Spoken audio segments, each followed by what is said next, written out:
Hello दोस्तों, नमस्कार। SM किसी चैनल में मैं आप सभी लोगों का दिल से बहुत बहुत स्वागत करता हूं। दोस्तों, इस वीडियो को स्टार्ट करने से पहले आज के दिन का पहला वीडियो ज़रूर देख लेना। यहाँ पे कौन कौन से रीज़न है जिसके चलते बाजार में दबाव यहाँ पे बन रहा है एंड आगे भी कंटिन्यू हो सकता है। इंपॉर्टेंट वीडियो है, तो लिंक नीचे डिस्क्रिप्शन में मिल जाएगी। अगर आपने फर्स्ट टाइम विजिट किया है तो इस चैनल को सब्सक्राइब कर लेना, बेल आइकन को हिट करके ऑल ज़रूर सिलेक्ट कर लेना। उसी के साथ साथ अगर आप चाहो तो फ्री स्टॉक मार्केट क्लासेस इस दूसरे चैनल को भी सब्सक्राइब कर सकते हो। बेल आइकन को हिट करके यहाँ पे भी ऑल सिलेक्ट करना। बहुत सारे लोग ऑल को सिलेक्ट नहीं करते, इसलिए नोटिफिकेशन नहीं पहुँचता है। इस चैनल का लिंक भी आपको ऊपर आई बटन पे या नीचे डिस्क्रिप्शन बॉक्स में मिल जाएगा। दोनों चैनल दोस्तों इनको सब्सक्राइब करके रख लेना। तो चलिए दोस्तों, फिलहाल इस वीडियो को स्टार्ट कर लेते हैं।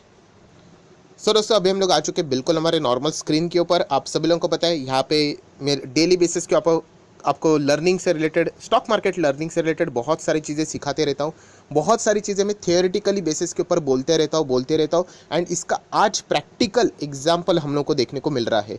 तो दोस्तों, इस वीडियो को पूरा देख लेना, बिल्कुल भी स्किप मत करना। ये लर्निंग आपको बहुत बहुत बहुत काम आने वाली है फ्यूचर के अर्निंग बढ़ाने के लिए। एंड ऐसे मौके दोस्तों बहुत ही रेयरली हम लोग को मिलते हैं, जब बाजार में ऐसे लगातार प्रेशर बनता है, गिरावट का माहौल होता है, जहाँ पे पूरी दुनिया डरी रहती है। तो ऐसे पॉइंट पे जो मैं कुछ चीज़ें आप लोगों को बार बार बताते रहता हूँ, उसका सेम एग्जीक्यूशन आज हम लोगों को प्रैक्टिकल यहाँ पे देखने को मिला है। इन पॉइंट्स को नोट करके रखना, ये बहुत इंपॉर्टेंट है। चलिए एक एक पॉइंट को देख लेते हैं। सबसे पहले देखिए, मैं आपको क्या कहता हूँ कि मार्केट में कैसे अलग अलग कैटेगरी वाले स्टॉक रहते हैं। मतलब ब्लू चिप रहते हैं, लार्ज कैप आप बोल सकते हो, देन मिड कैप रहते हैं, देन स्मॉल कैप रहते हैं, देन माइक्रो कैप रहते हैं, देन पेनी स्टॉक रहते हैं, राइट। ये क्या कैटेगरी है कि लार्ज कैप कंपैरेटिवली कम गिरते हैं, प्रेशर इनमें कम आता है। देन मिड कैप में ज़्यादा गिरावट, स्मॉल कैप में तो उससे भी ज़्यादा गिरावट, माइक्रो कैप तो उससे भी ज़्यादा गिरेंगे, एंड पेनी मतलब तो भगवान, मतलब उनके ऊपर ही छोड़ना पड़ता है, भगवान के ऊपर छोड़ना पड़ता है। चल गया तो चल गया, वरना डूब गया। दोस्तों, आज के दिन बेस्ट प्रैक्टिकल एग्जांपल आपको देखने को मिलेगा। अभी निफ्टी 50 में तो सब रहते हैं blue chip stock, large cap company. आज देख सकते हो इंडेक्स के हिसाब से मैं बात कर रहा हूँ, कितना गिरा है, 2.5% के आसपास गिरा है। मार्केट पूरे बाजार में प्रेशर है दोस्तों, इससे कोई डरने की जरूरत नहीं। पूरे दुनिया भर के बाजार के जितने भी शेयर होल्डर है सब परेशान है, तो इससे कोई चिंता करने की जरूरत नहीं है।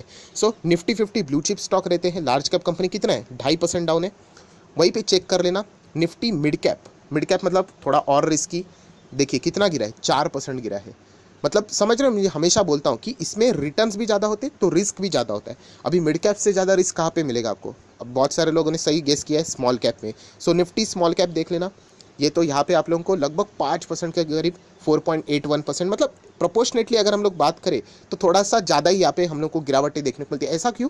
क्योंकि रिस्क बढ़ती जाती है। इन चीज़ों को समझो दोस्तों। और कुछ स्टॉक्स भी मैं आपको बताने वाला हूँ कि कैसे इन्वेस्टर फंस जाते हैं यहाँ पे, टेम्पररी फ़ायदा के लिए लंबी अवधि का नुकसान कर लेते हैं। बट ये बेस आपका पता होना चाहिए। अभी बहुत सारे लोग क्या करते हैं, अरे सर छोड़ो ना ये बातें, इधर ही गलती होती है और इसीलिए वो ऐसे स्टॉक्स में फंसते हैं।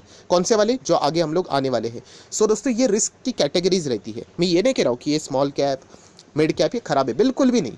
बट ये रिस्क आपको झेलनी आनी चाहिए। जो मैं बार बार बोलता हूँ कि मिड कैप स्मॉल कैप बहुत सारे लोगों को पसंद आते हैं, क्योंकि ये कमाल की तेज़ी दिखाते हैं। 100, 200, 300, 500, हज़ार % के भी हमारे पास small cap, mid cap, micro cap भी है। बट गिरावट के वक्त भी आपको फिर उतना झेलना आना चाहिए। आज आप अपना एक बार पोर्टफोलियो रिव्यू कर लेना, एवरेज करके। एवरेज मतलब एक मैं नॉर्मल बात बोल रहा हूँ, ऐसा कोई फिक्स इक्वेशन नहीं, बट आप चेक कर लेना कि लार्ज कैप गिरे रहेंगे but mid cap and small cap की हालत तो नेक्स्ट लेवल की रहेगी, इतनी खराब रहेगी। माइक्रो कैप रहेंगे तो आप देख सकते हैं, एंड पेनी स्टॉक तो सर्किट्स में ही चल रहे होंगे। तो ये चीज़ें आप लोगों को सीखनी होती है, जो मैं बार बार कहता हूँ। उसके हिसाब से आपको अपने पोर्टफोलियो का अलोकेशन आना चाहिए। ये मैं आप लोगों को बहुत बार यहाँ पे बता चुका हूँ। आज इसका प्रैक्टिकल देखने को मिल रहा है। अभी सबसे फिलहाल अगर मैं लेटेस्ट बात करूँ दोस्तों, तो कौन से सबसे ज़्यादा रिस्की स्टॉक्स है? तो दोस्तों वो है आईपीओ वाले स्टॉक। क्यों ऐसा मैं बहुत बार आपको बता भी चुका हूँ, बट स्टिल इस वीडियो में पूरा कंप्लीट नॉलेज आपको मिलेगा, कोई दूसरा वीडियो देखने की जरूरत नहीं पड़ेगी। आईपीओ वाले क्यों? क्या आईपीओ वाले स्टॉक खराब है? बिल्कुल भी नहीं। बट इनसे रिलेटेड बहुत ही लिमिटेड इन्फॉर्मेशन बाजार में अवेलेबल है। अभी अभी आए हुए कुछ, मतलब ये 2021 में इतने आईपीओ आए, एक मतलब कितना हो गया, 5-6 मंथ हुआ है, किसी को 6 मंथ हुआ है, 7 मंथ हुआ है, 8 मंथ हुआ है, दैट्स इट, इतना ही इन्फॉर्मेशन है। ये स्टॉक सबसे ज़्यादा रिस्की होते हैं, खराब नहीं है, रिस्की होती है। मतलब जब बाजार में प्रेशर आएगा तो इनमें जो गिरावट होने वाली होगी, वो तो मतलब वो कितनी भी बड़ी कंपनी हो, वो mid cap, large cap, small cap, micro cap से भी ज़्यादा गिरावट दिखाएगी। क्यों? क्योंकि इसमें डर ज़्यादा रहता है, पता नहीं कंपनी चल पाएगी कि नहीं। ये बाजार जब तक अच्छा चल रहा है तब तक आपको अच्छे खासे परफॉर्मेंस दिखाएंगे, बट जब बाजार गिरता है तो इनकी हालत सबसे खराब होती है। तो सर क्या सारे आईपीओ ऐसे खराब ही रहते हैं? बिल्कुल भी नहीं। जो कंपनियां वाकई में अच्छा बिजनेस कर रही है, जिसके प्रॉफिट एंड लॉस में दम है, जो बैलेंस शीट से स्ट्रांग है, ऐसे आईपीओ से आपको डरने की ज़रूरत नहीं। वो भविष्य में ज़रूर अच्छा करेंगे। बट जो आईपीओ बहुत ही ख़राब था, सिर्फ वैल्यूएशन के लिए, सभी मतलब पैसा उठाने के लिए, बोलते हैं ना बहती गंगा में जिसने हाथ धो लिया, उसी के साथ साथ अगर हम लोग बात करें जिसकी बैलेंस शीट वाहियात थी, प्रॉफिट का तो पता ही नहीं है, लॉस के ऊपर लॉस कर रहे हैं, ऐसे आईपीओ से हमेशा दूर रहना होता है। या फिर कोई भी कंपनी से, लॉस वाली कंपनी में कौन निवेश करता है? बट स्टिल बहुत सारे लोगों ने यहाँ पे इमोशनली हो जाके निवेश करते, सर मैं इसकी सर्विसेज यूज़ करता हूँ तो इसीलिए अच्छा ही रहेगा। तो ऐसी कोई बात नहीं दोस्तों, प्रॉफिट दिखना आना चाहिए। एंड इसीलिए आज आप देख सकते हो दोस्तों कि यहाँ पे एक कंपनी है नायका। अभी मैं आपको ओपन स्टेटमेंट कहता हूँ, नायका में भविष्य में मैं खुद इन्वेस्ट करने वाला हूँ, बट अभी नहीं। अभी अगर आप देखोगे नायका का वैल्यूएशन, उनका पीएनएल क्या है, 1 करोड़ का प्रॉफिट, इतनी बड़ी कंपनी, राइट। तो इसीलिए आप इसकी मार कितनी पड़ी देखो, इसको 12.5% गिर गया। कंपनी खराब नहीं है, बट वैल्यूएशन कुछ ज़्यादा ही महंगा है। सो ये चीज़ें समझनी, अभी अभी जस्ट आईपीओ के थ्रू बाजार में आया, आपको पता है पिछले साल 21 में ही। तो ये चीज़ें हम लोगों को यहाँ पे सीखने को और देखने को यहाँ पे मिल जाती है। सिमिलरली जोमेटो देख लीजिए कितना गिरा, 20%। आज के दिन में 20% गिरा। इसके पहले अगर आप चेक करोगे 5 दिन का चार्ट पैटर्न तो 32%। आपको समझ में आ रहा है मैं क्या आप लोगों को सिखाता हूँ डेली बेसिस के ऊपर? हमें वर्स्ट कंडीशन के लिए प्रिपेयर्ड रहना होता है। आपका इन्वेस्टमेंट वर्स्ट कंडीशन के लिए होना चाहिए। वर्स्ट मतलब समझते हो, ये आज की सिचुएशन आपको खराब देखने को मिल रही है, और भी खराब हो सकती है, वर्स्ट हो सकती है, बद से बदतर हो सकती है। सो हमें ऐसे स्टॉक में इन्वेस्ट करना होता है दोस्तों कि कल वो स्टॉक नीचे जाने के बाद आपके दिल में ये संदेह नहीं आना चाहिए, अरे ये कंपनी बंद तो नहीं होने वाली है, या फिर स्टॉक चलेगा ना, कि कमबैक करेगा या नहीं। ये अगर डाउट आता है तो फिर वो आपने गलत इन्वेस्टमेंट किया है। अभी हमारे भी पास बहुत सारे स्टॉक्स है, अच्छे अच्छे स्टॉक है, वो भी स्टॉक गिरे, बट मुझे उसमें कोई गिला शिकवा नहीं है, क्योंकि वो स्टॉक अगर कल भी अगर गिर जाते हैं, नो इशू, क्योंकि वो आगे जाके फ्यूचर में रिकवरी करेंगे, क्योंकि उनके बैलेंस शीट उतने स्ट्रांग है, उनके पीएनएल इतने स्ट्रांग है। देखिए कितनी बार मैं इन वर्ड्स को यूज़ कर रहा हूँ, क्योंकि यही सब कुछ रहता है दोस्तों। इसके बिना अगर आप देखे बिना अगर आप इन्वेस्ट कर रहे हो तो वो तुक्का है। बाजार जब तक चल रहा है तब तक, मतलब बोलते हैं ना मज़ा है, तब तक, जब गिरेगा तब वो सज़ा है। तो वैसी ही चीज़ आप देख सकते हो। जोमेटो का बिजनेस मुझे पर्सनली पसंद है, बट प्रॉफिट ही नहीं है, लॉस इतना बढ़ते जा रहा है, बढ़ते जा रहा है, बढ़ते जा रहा है। नो डाउट ये मार्केट ज़्यादा कैप्चर करने की कोशिश करे, आगे जाके ये अपने प्लान्स बढ़ाएंगे, प्राइसिंग बढ़ाएंगे एंड प्रॉफिटेबल होने की कोशिश करेंगे, बट तभी जाके हम लोग सोचेंगे ना। अभी जाकर अगर हम लोग बात करें तो ये बहुत ही ज़्यादा रिस्क है। आप चाहो तो वो रिस्क ले सकते हो, नो डाउट, आप बोल सकते हो कि मैंने रिस्क ले ली और मुझे भविष्य में फ़ायदा हुआ, बट एक सेफ पोजीशन वही होती है दोस्तों जब कंपनी प्रॉफिट दिखाए, या फिर एटलीस्ट लॉस कम कम होते हुए। ऐसा नहीं होगा कि 1000 करोड़ का लॉस है, सीधा डायरेक्टली कंपनी 1000 करोड़ के प्रॉफिट में आ गई, बिल्कुल भी नहीं।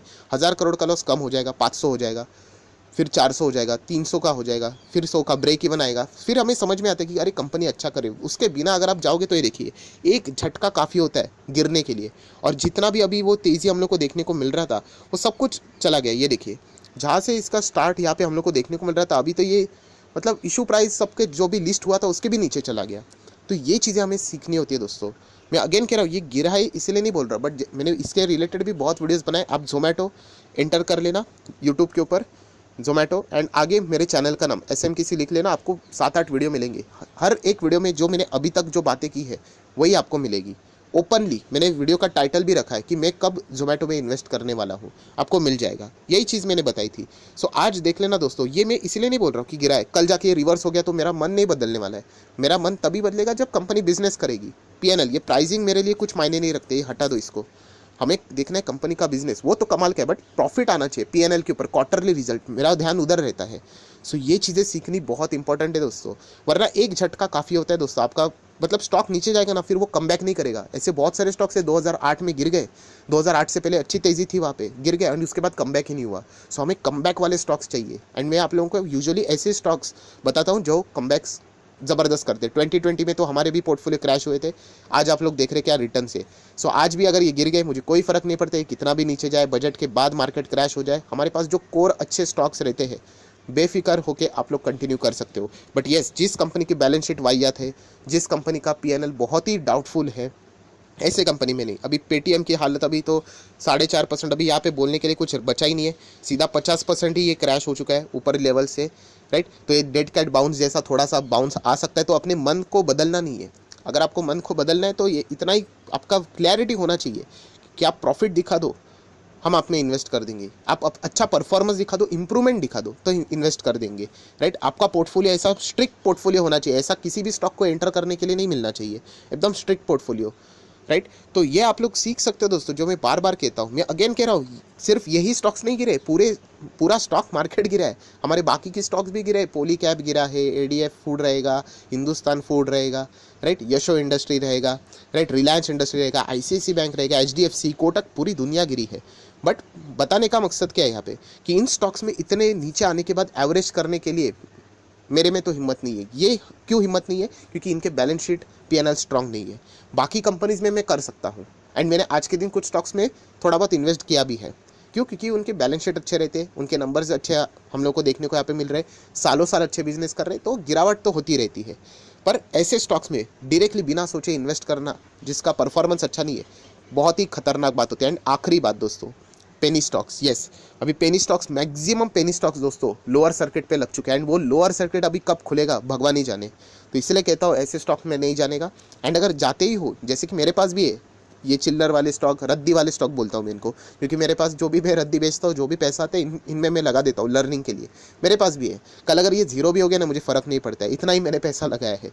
बट अगर आप किसी ने इसको कोर पोर्टफोलियो में डाला होगा पेनी स्टॉक्स में, जो कि अभी के रिटेल इन्वेस्टर यहाँ पे आ चुके हैं, बहुत ही क्विकली वो करोड़पति बनना चाहते हैं, तो फिर बहुत ही डेंजरस सिचुएशन है। अगर बाजार संभल गया तो उनका लक अच्छा है, बट अगर बाजार ऐसा ही गिरता रहा यहाँ पे, तो फिर इनकी हालत ख़राब हो जाएगी, क्योंकि ये एक स्तर पे इतने नीचे लेवल पे आ जाएंगे कि वहाँ से वो कमबैक नहीं कर पाएंगे और ख़त्म हो जाएंगे वो स्टॉक्स। बाद में आप बेच भी नहीं सकते, आपको मैं बताना चाहूँगा। सो ये चीज़ें हमें सीखनी होती है दोस्तों। सो आज की वीडियो में इतना ही कहना चाहूँगा। इन शेयर होल्डर की हालत बहुत ही गंभीर है, हम लोग यहाँ पे कह सकते हैं। इनमें बड़ा पैसा लगेगा नहीं लगेगा, एक बहुत बड़ा क्वेश्चन मार्क है। कंपनियां खराब नहीं है, बट इनके वैल्यूएशंस बहुत ज़्यादा महंगे हम लोग को देखने को यहाँ पे मिल रहे थे, एंड उसमें भी पीएनएल बैलेंस शीट भी कमज़ोर थे। ऐसे बहुत सारे कंपनीज है जिनके पीएनएल बैलेंस शीट अच्छा है, उनके वैल्यूएशन महंगे हैं, बट स्टिल वो फ्यूचर में कुछ अच्छा कर सकते हैं, एटलीस्ट नंबर्स तो अच्छे हैं उनके। पर यहाँ पे तो हम लोग को बहुत बड़ा डाउट, क्वेश्चन मार्क देखने को यहाँ पे मिल रहा है। सो इन कंपनीज़ की ओर आप फोकस रख सकते हो, लर्न कर सकते हो। यहाँ पे फिलहाल इन्वेस्ट करने के लिए आप लोगों ने, जब तक मैं तो एटलीस्ट जब तक इनके नंबर्स अच्छे नहीं होते हैं, ये जो कंपनीज़ मैंने आपको यहाँ पे बताए हैं जितने भी, अभी बीच में मैंने आप लोगों को सुप्रिया लाइफ साइंस भी बताया था, मैंने खुद नहीं इन्वेस्ट नहीं किया, मैंने आपको कहा Q3 के नंबर्स देखने के बाद ही, क्योंकि इनके ऊपर रिएक्शन इतना ज़ोरदार रहेगा। लेटेंट व्यू भी मुझे स्टडी करना है, वो भी मुझे एक अच्छी लगती है कंपनी, उसके भी नंबर्स देखने, उसके भी नंबर अगर थोड़े बहुत भी खराब आए, सीधा स्टॉक 10-20% क्रैश हो जाएगा। सो ऐसे ही ये रिस्की स्टॉक्स होते हैं। तो ये सीखने वाली बातें आप लोगों को यहाँ पे देखने को मिल जाती है। सो आशा करता हूँ आप लोगों को मेन लर्निंग कंटेंट मिला होगा इस वीडियो से। तो चाहो तो इसको लाइक एंड शेयर भी यहाँ पे कर सकते हो। So that's it, thank you very much दोस्तों। We will be meeting our next video, तब तक के लिए बाय बाय।